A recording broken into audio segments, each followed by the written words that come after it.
21-yard touchdown, running into first place for number 1. Harris drops back, fades to the left, pressure on, and he goes down.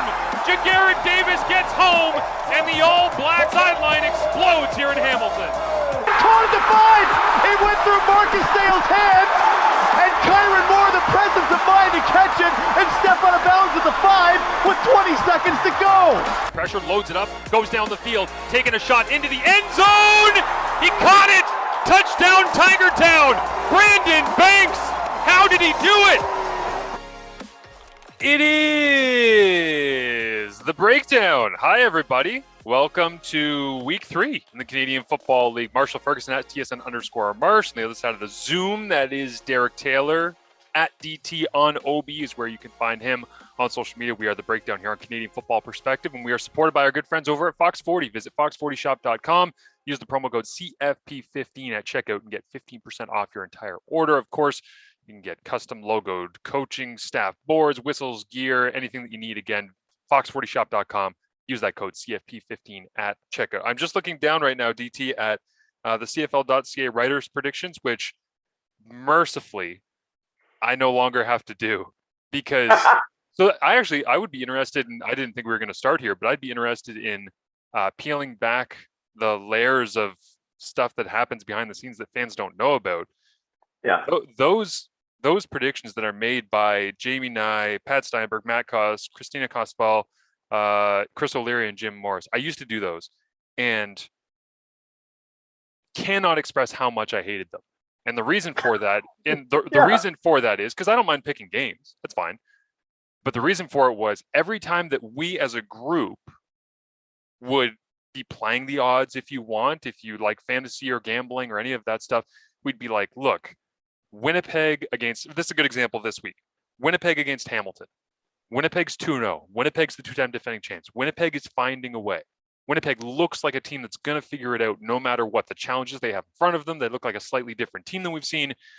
But man, Hamilton coming off a crushing loss when they collapsed at a home game in their home opener, the Hall of Fame game, your coach is going in and you can't find a way. That's got to be emotionally draining. If I'm picking that game, I'm going, man, Winnipeg at home, like with Zach healthy. Yeah, I'm going Winnipeg. Everybody except for, I believe, Jim Morris. Yeah, Jim Morris is the only one that picked Hamilton. Everybody, for the most part, has picked Winnipeg in this. If Hamilton wins, my bone to pick with these picks was that it was always the team accounts or even the CFL social account itself that would be like, wow, look, a bunch of idiots picking games. It was like, we are not raising the level of coverage and respect for the analysis that we are giving on our platforms if we have team accounts going, hey, look, bunch of idiots, and then people on social media commenting and saying, wow, the people that cover this league don't know shit. So I told them so many times, I'm like, I'm out. I'm not picking these games anymore. If we're going to actively just try and attack the people that are trying to give analysis, I was like, I don't want to do this anymore. And it was constantly this back and forth of like, we'll talk to the teams and the social media people and stuff. And it wasn't that I was a sore loser. It was like, we're doing the best we can. Okay. And it just so happens that we get some stuff wrong. And it got to the point where I said, I'm just not picking games anymore. And then eventually I got the television play-by-play job. And I said, well, now I can't. Now I can't do it because I was like, I don't want to pick games that I'm calling because that's what Kirk Herbstreit always does when he's sitting there on College game days. I'll pick this, and this. Sorry, guys, I'm calling this one. I can't make a prediction on it. So I was allowed to get out of it finally. Yeah. The downside for it, the thing you have to really, if you're in our position, the thing you have to work through is you can't win, right? If I'm talking to someone from the Ottawa Red Blacks, there's no point where I get to go, remember how you guys gave me a lot of guff for saying you were going to be terrible for 2 straight seasons? That conversation can never happen, right? I can say it on here because I said Ottawa would be the worst team in the league in 19 and the worst team in the league in 21, and it worked out. There's no win, right? They'll rub it in your face, but there's no way you can rub it in your face and go, oh, yeah, by the way, you guys did stink. You guys were terrible. You did lose to the Winnipeg Blue Bombers on the night of the whiteout, on week number 3 after you were 0-2. There's no win for the folks that pick Winnipeg in that game, the 5-6. So you just have to roll with it. Like, it's just ideally it's all in good fun for everybody. We don't think you're bad people. We just think that in this contest, on this day, at this place, your team is a 6-point underdog and is going to lose. It's not. We're not calling you bad, and we're not saying that you kick puppies and stuff. Come on. I just wish that once somebody in the comment section would say, I don't think you're an idiot. I just think you're displaying the behavior of an idiot. If they could just frame it differently and be a little gentler with it. Or I disagree because I had that kind of earlier today, and it's how Twitter is bad. I dug up a stat last night, and we'll eventually talk about the Bombers, about how many carries they had for a loss this season versus last season. And someone responded, well, you should know that's on the offensive line, not the running back. I'm like, I just put out the number.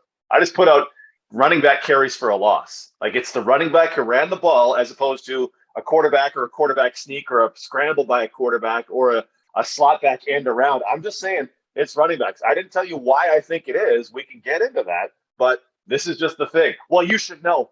Oh, I do.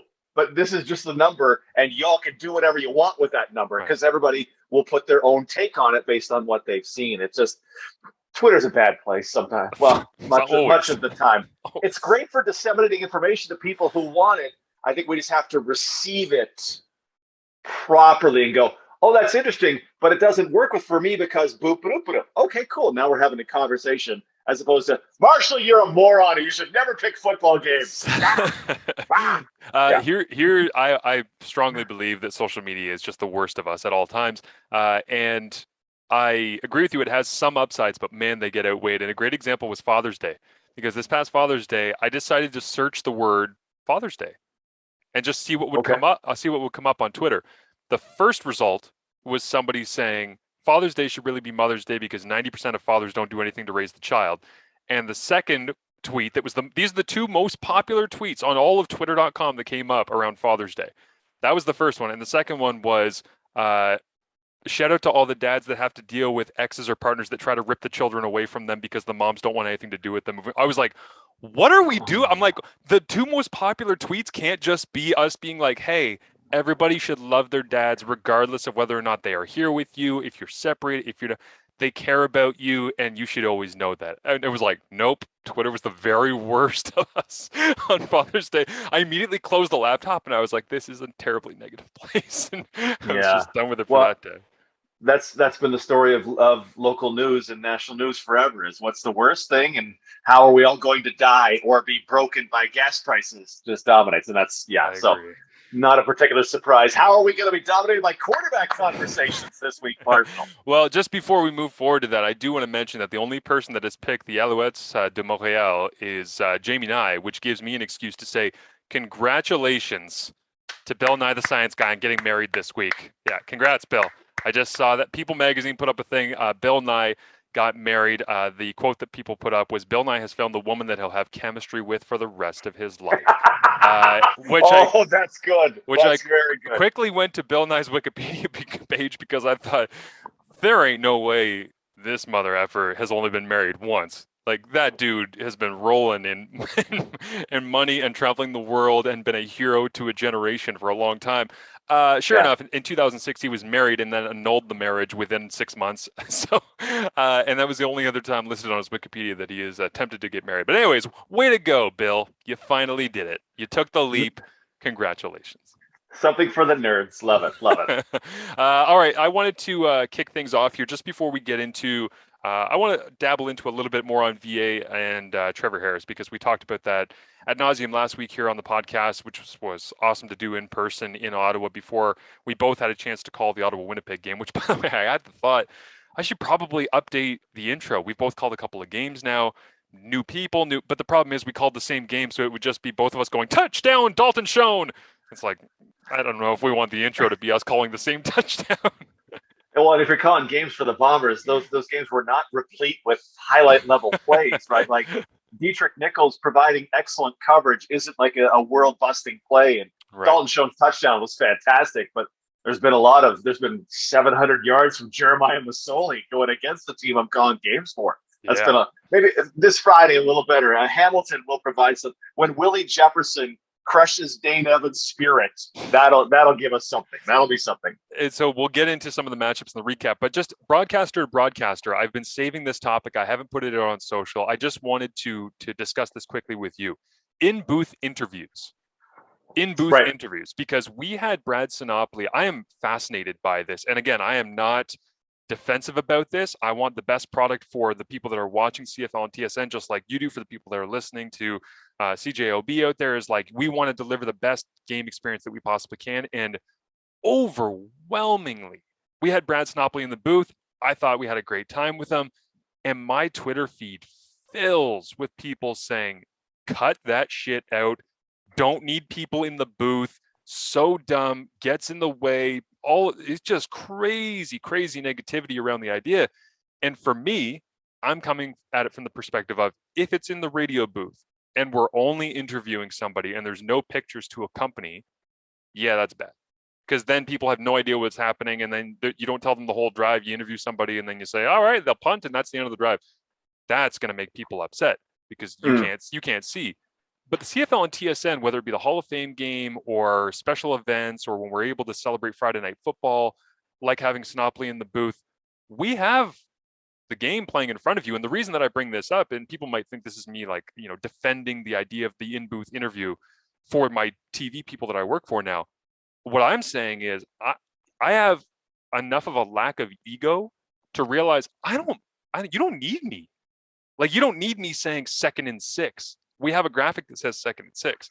You don't need me explain. If there's a penalty that needs to be explained, sure. If there's a weird special teams play, sure. But if it's an inside run to Brady Oliveira that goes for a gain of 3 and he gets tackled and it's 2nd and 7, as a broadcaster, I'm like, you can see that. I got Brad in the booth for a couple of minutes here. He's a Canadian football icon. I want to talk to him. But man, DT, people do not like that, even with their television broadcast. And I just wanted your opinion on this, because the operation of it and how it intersects with the medium that we are presenting the game in is such an interesting conversation to me, because it doesn't matter what medium it appears it is. People just don't want that. Some people, you're going to find a certain number of people that hate that hate something, Sure. right? There's always going to be a group of people that hate whatever you're doing. Sinopoli, he's a good interviewer, and he's a great dude. And he's a Canadian football icon's harsh, but he's on the icon scale, right? He was a quarterback and he became a receiver, and he was an absolute force with that Ottawa Redblacks team. I tried to do them on radio. We had John Bowman in the booth, and it's super tricky, right? Because it almost eliminates your color person. And as the play-by-play guy, you have to be very brief, right? 2nd and 10 from the 13, complete for 6 yards. It'll be 3rd and 4. On comes the punt team. John, what about being named to the Hall of Fame? You really have to be efficient and shove the color guy out of the way entirely. It's hard on radio. You're right. On TV, there are pictures. And as long as you're given little points, we can take 3 minutes and talk with a guy who is of that level of esteem, right? Like, hey, if Doug Flutie wants to come into the booth, hey, let's get Doug Flutie. Let's get the 6-time MOP in there, because people would like to know stuff like that. Everybody, there's always going to be people that have a problem if you change from what they know and what they get every week. But there are reasons why you do this, and one of the reasons is the game's in Ottawa, and this is Brad bleeping Sinopoli. Right. And the other part of this to me is just that, like, our goal is always to present you something new and fun and different. And me saying gain of 3, 2nd and 7 is not new and fun and different. Giving you a Friday Night Football celebration where we're throwing it back to July 18, 2014, Brad Sinopoli's first game, where he scored a running touchdown. And hey, we're here in Ottawa, and Brad was an amazing player in Ottawa. He played for the University of Ottawa. He won the Heck Trophy. It's like, this is fun. This is celebrating all levels of Canadian football and bringing you visuals and throwing it back in the time warp machine. And people are like, cut that shit out, get him out of the booth. I don't want to hear it. And I'm like, wait, so you just want me to say like gain of 3, 2nd and 7? And I'm like, I'm going to do that the rest of the game for you. I'm like, give us this 3 minutes to have some fun and mix it up. We're trying to bring you something different. I think that's why I was amazed by how overwhelming the negativity was. The difference for me would be if it's the halftime musical guest who ends up in the booth at Greg. I kind of don't care. Yeah, and this is just me. I just don't care. If it's a football person and who can tell me stories about football, I love it. But if it's someone who doesn't know anything about what's happening right there, there may be another venue in which you could do that. The alternative is to take away from the halftime show and just go back to the booth where you and Suits in that case could do an interview with Brad Sinopoli. But I love the thought of Sinopoli and a guy who has been there gets to react if if that Darvin Adams catch in that game had happened when Sinopoli was in the booth with you, oh my God, look at that grab. I prayed for balls like that, but Henry Burris would never throw me some, right? Those would be the kind of one-liners that you could get from a guy with that kind of personality. So I like it. It's not for everybody, but I like it. It's because it's a former player who's important to the team and playing in that game. Interesting. I'm glad that I got your opinion on it. I'm sure nobody else will have any opinions about us discussing. Let's move on to Brad Sinopoli's not here, is he? He's not coming on to interrupt the pops out of the breakdown, corner. is he? I wanted to just dabble into the Montreal decision for a minute here because, like I said, we talked about it a lot last week.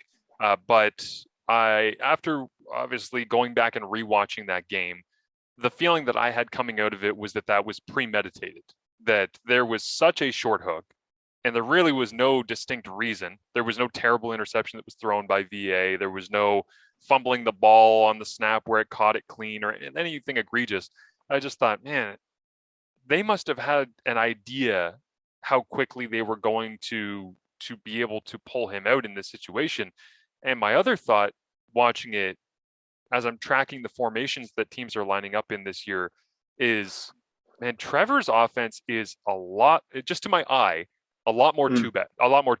Like I made the joke to Mike Daly on the Daily News podcast here on CFP that the happiest person not named Trevor Harris on the Montreal Alouettes when Trevor Harris plays is named Christophe Normand, because he's in the game like 35% more than he ever would be if Vernon Adams Jr. were in the game. And the other thing is when they're in a 5-receiver package, they are significantly more a quads team, 4 receivers to the field, 1 receiver back to the boundary when Trevor Harris is in. So I ran the numbers on it just to make sure that I wasn't making things up as I was going, because this is the breakdown. We want to try and bring you some actual facts. Formations with a fullback involved in 2022.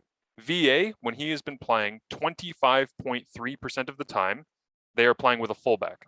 When Trevor when Trevor Harris is in, it's 38%. So it's 13% higher when Trevor is in that they use a fullback in the formation.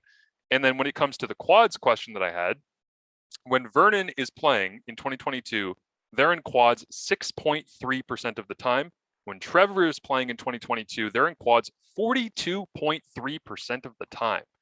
They're almost playing 4x1 50% of the snaps. And I get it. It's one game. It was against Toronto. It might have been a game plan thing. But this is something that we also saw last year when Trevor stepped in. Not quite to the severity. So I would expect it to level off a little bit. But it's an interesting thing I caught with my eye and with the tracking that I ran the numbers on to confirm. And it tells me that we've talked about how you probably couldn't have 2 more different stylistic quarterbacks in the CFL playing on the same team. It appears that the style when Trevor is in this offense is that they're either going to condense the box and give him either like a 3x1 or a 2x2 read where they're squeezing it down inside and letting Trevor read things out and just basically throw it high to Geno Lewis, or they're playing 4x1 because Trevor, even in his time in Ottawa, I asked some defenders around the league and they said, yeah, when he was in Ottawa, he loved 4x1. He was a big fan of that. And that's something he's always felt very comfortable in because he can read it better. He can see it better. He can throw it better from those formations. So I wanted to throw those at you and just get your thoughts on why you think Montreal has this sort of disparity. And to be fair, I've reached out to Vernon as well to ask and be like, hey, am I missing something here? Is there something that I don't understand that's a difference? Is this a preference thing? Is this otherwise? And he just hasn't gotten back to me by the time we're recording this. Yeah. Small sample size would be the first answer I have, right? Yep. It's one game, and for Harris, fewer than 3 quarters in one game. The Winnipeg-Ottawa games has been a lot of 4x1, and I've been surprised at the amount of 1x4. Yes. Where you put 4 guys into the boundary. And when I finish compiling all of Week 2's data, we'll find out, like, it feels like there's way more 1x4. In Ottawa's case, it was Jaelon Acklin isolated.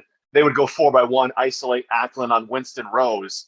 And you saw Winnipeg start to, we're going to fade Adam Bighill that way, was an early thing they did in the game. And we're going to assist in that. I wonder if it appears to be, and this is strictly a feel because, again, I can't cite any numbers quite yet, but it appears to be that the big winner of moving the hash marks is 4x1.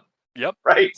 At 4x1 and 1x4 for folks, 1 receiver to the wide side, 4 into the boundary, 4x1, 4 to the wide side, 1 into the short side.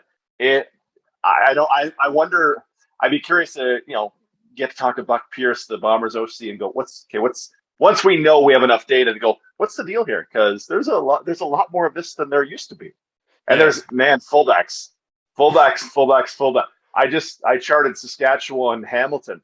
Sask, it seemed like James Tucker was in there on every other snap. Like they went so many fullback H-back sets. It was not out of line for them based on what Jason Moss likes, but I've seen a ton of that in again the limited time I've seen so far. So the number that I just pulled here on snaps so far for how many the percentage of use for 41 for quads across the league right now is 11.9%. And I don't have a relative for 2021 because this is the first year I've done that, but I do know that 11.9 has to be a little bit higher than the usual, and it also gives some perspective on the idea that for VA that number is 6.3%, and for Harris it's 42.3%, as I mentioned. So you get a sense that like that 42.3% that can't last. That's not going. They're not going to spend a full season spending nearly half of your reps in 4x1. But I do think that he's going to end up somewhere in the high 20s, if I had to guess, if he stays in the game for any significant period of time. And that's going to be interesting to see if they become like a true quads team, because if you're playing Gino Lewis by himself on the backside and you believe that your situational advantage, this is actually interesting. So last week we were talking about the advantage that the Montreal Alouettes had was athletic quarterback and throwing it deep to Jake Winicki and Gino Lewis. And we were saying, well, what's your advantage now? Because Trevor Harris is maybe not going to be the most aggressive guy in the world. He's going to check it down over the middle and play possession football at times. Maybe they believe, DT, that their situational advantage is to go 4x1, keep Gino Lewis as the one on the backside as your star receiver.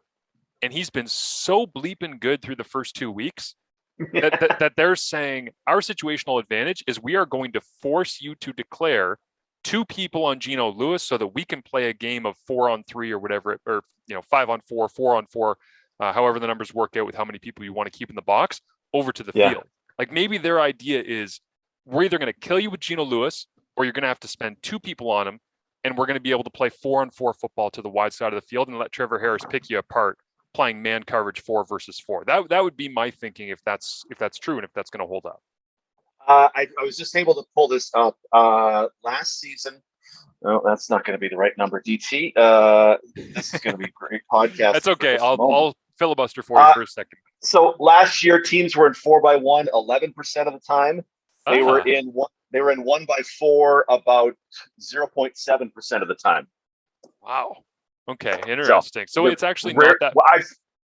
So the 4x1 doesn't seem to have changed much, at least for 2 weeks. The 1x4 feels like it's going to end up dramatically different than 0.7%. That's for me, like pass plays, run plays, everything included. I've got 5 snaps thus far of 1x4 is what I have. Oh, really? I have one from BC, 3 from Bo Levi Mitchell, and 1 from Cody Fajardo is what I have. So if I go my 5 snaps divided by the 929 that we've taken so far, it is 0.02. Yeah. So it's not much at all. Not much, but again, this is why we run the numbers, because we're trying to get a sense for, okay, how is this actually changing, and is it actually changing, or can we prove or disprove the way that things are going? But the other so this is the real reason I bring up this formation stuff, because I understand people's eyes might be glazing over if you're not a huge football nerd like us, on the idea of of these things that deal with where people are lining up and trends and all this. But when I talked to Paul Lapalisse last week, he said, when I asked him about what I thought was the heightened number at that point, before you corrected me right now on 4 receivers to the field at quads formation, and he said, well, here's the thing. I hate giving my quarterbacks 32 or 23 because defenses practice against that all the time. It's what they're comfortable doing, playing against, and it's also when defenses are able to be their most creative. And so he said, if defenses are able to be creative, that creates challenges for us. We can nullify their creativity and the different looks they'll give us by giving them formations that they are not comfortable playing against. Vernon Adams Jr. Is taking 69.8% of his snaps in either 32 or 23. 69% of his snaps are in either 32 or 23. Interesting. Trevor Harris is taking 35% of his snaps in either 32 or 23. That's interesting. Double the amount of snaps that Trevor Harris is taking, that Vernon Adams Jr. is taking against an offensive formation that Paul Appelese straight up told me last week, I don't like putting my guys in that. It makes their life more difficult. I'm not trying to make excuses for Vernon here. I don't want that to be what this sounds like. What I'm saying is I had a CFL coach who knows CFL offense say, I don't like doing that. It's tougher for my quarterbacks.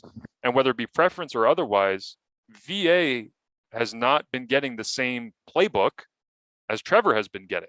And I just want to make that very apparent to people moving forward here, that if you see VA getting benched and Trevor looking better and stuff, they're not getting the same stuff called into their ears on game day. And that's concerning for me when you're trying to make an evaluation. Well, and then take it a step further and go, well, why would a veteran CFL offensive mind do that to one guy versus another guy? And Kahari's not a fool. And to think there's sometimes, these guys don't know what they're doing. They know what they're doing. It may be different than what we would do, but they know what they're doing. So there's a substantial reason in Vernon Adams why Kahari Jones gives him so much 3x2 then. And even though it may not be on the average profitable, let's just use that word because I can't think of a different one right now. There's a reason that he's doing that. And it may be a reason within Vernon Adams himself that Kahari knows, having worked with him for so long. Interesting. Yeah, and so I just got a message back from VA actually as we're taping this. I'm not faking it. This is not Brian Williams going, I'm just hearing right now that we are at I actually just got a message back from him, and I because I sent it to him and I said, hey man, I'm just trying to understand this, if there's any way that I can present it to people better, smarter way. And he said, man, I'm trying to figure some of this stuff out too. And he said, I told Kahari that I want a little bit more two back and quick game stuff. I think we're just feeling it out right now. So I guess it's early in the season, and it kind of is what it is at this point. But anyways, I thought that was information that would be interesting to people out there. Let's talk some Winnipeg because, man, they went at Winston Rose for the second week in a row. The Ottawa Red Blacks did. Get me your number here that you think is of interest for the Winnipeg Blue Bombers. So it's not related to defense, though. We can definitely talk about the defense, which we're trying to find a different phrase for bend but don't break, because I'm tired of bend but don't break, because there's been bending but there hasn't been a lot of breaking. So I charted both the games, and I just separate out run plays, right? Because when we talk about things like they need to establish the run, what people are saying is we need to run effectively from the running back position. So I want to factor out quarterback runs and quarterback sneaks and pass plays that ended up being scramble plays and jet sweeps and stuff like that. So I was looking strictly at running back plays, runs from the running back position. The Bombers have had 34 of those this season. 8 of them have gone for a loss, and nothing super substantial, 3 yards, 2 yards, minus 1 yard, but 8 out of 34 have gone for a loss. Last season, that number seems super high to me. I'm like, wait a minute, what was it last year? Last season, playoffs included, the Bombers ran from the running back position almost 300 times. 10 went for a loss. Whoa. In 2 games, they have almost as many runs for a loss from the running back as they had in 16 games last year. And a lot of the conversation in Winnipeg has been, well, what about Brady Oliveira versus Johnny Augustine versus Brady Oliveira versus Johnny Augustine? What about Greg McCrae? It doesn't matter if the guy's getting hit in the backfield. It really does not matter who's running the football if that cat's getting hit in the backfield. So 8 out of 34 is an incredibly high number. And for people who say, well, what's the problem? Well, the problem is whether it was Ottawa or it was Winnipeg's, run game, running back attack, it ain't working right now. And it put me on Brady Oliveira's side a little more of, what do you do when Trey Hornbuckle's in the backfield? Nothing. You go down because you can't escape Devon Coleman crushing you up the middle. If that's what's happening, it's been a rough start in the run game, and the blame needs to be spread around. It's not just one running back. That's the problem, because it never is. Yeah, and this is interesting when you play a team back to back to start off the season, because, like you say, Trey Hornbuckle came out of nowhere. I think he looks like a really nice player. Cleon Lang, Devon Coleman, flying off the edge. Praise Martin Aguike is a smaller guy, but he makes a lot of plays as well. And so it's like you get that, and then you get Frankie Griffin slashing in. Looks like a really good weak side linebacker from Ottawa who had a heck of a game in week 2. Is it that Ottawa's defense is that good, or is it that you lost Michael Couture, you had Chris Kolonkowski in there for a while, you lost Drew Desjardins to the NFL's New England Patriots, you bring in Liam Dobson, then he's down in week 2, you go with Jeff Gray, he takes a couple of penalties. Yeah, Jeff Gray the whole way, yeah. Right, and so it's like, yeah, you're looking your way through this. Did Liam Dobson not play in week 1? No, he hasn't played yet. He'll probably be the 6th O-lineman this week because of Couture's injury, but yeah. That's what happens when you try to do analysis from a paddleboard in week 1. But yeah, Jeff Gray like being into that spot at left guard, and Mike O'Shea talked glowingly about him. I know in a presser that was done last week with the Winnipeg media and you there, and I still think he's a very, very good player, but took a couple of penalties, and I wonder how do you explain penetration? It's really a rep by rep basis. There's no true number to explain that other than like you're talking about tackles for loss, and each of those are kind of their own snowflake, right? They're all a little bit different. Yeah, and O'Shea will make the point of it's very tough to tell unless you know this and this and this what happened. But you've seen, just reviewing them, you've seen, okay, well, this guy scooted by Pat Neufeld. This one, both Stanley Bryant and Jamarcus Hardrick were supposed to get immediately onto linebackers, and Griffin and Avery Williams slipped past them and drilled Oliveira into the turf. And you go, yeah, there's a little bit of everything and everybody. Can I give you a Mike O'Shea thing just on a tangent that I absolutely love? There's been 2 examples this season, and you mentioned Jeff Gray. He got dinged for back-to-back holding, 2 holding penalties in the second quarter of that game. The second one, I thought, was this a terrible call?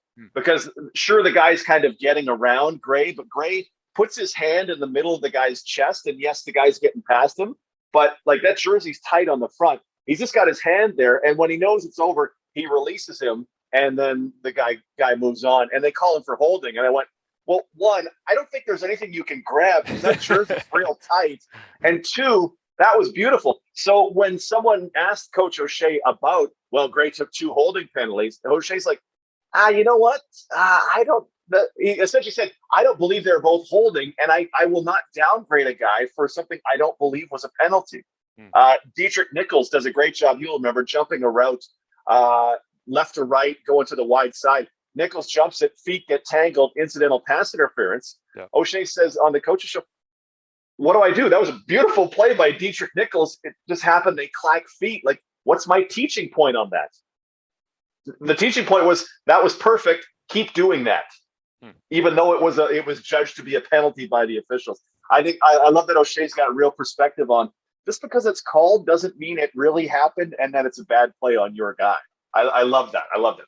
Yeah, that's coaching 101 and reinforcing your athletes. And it even comes back to the Winston Rose conversation, because after he got attacked in week 1, then going into week 2, he said, listen, the guy's had a bunch of interceptions the last couple of years. Yeah, he made some mistakes, but he's a really good football player. I'm not going to destroy him after one bad week.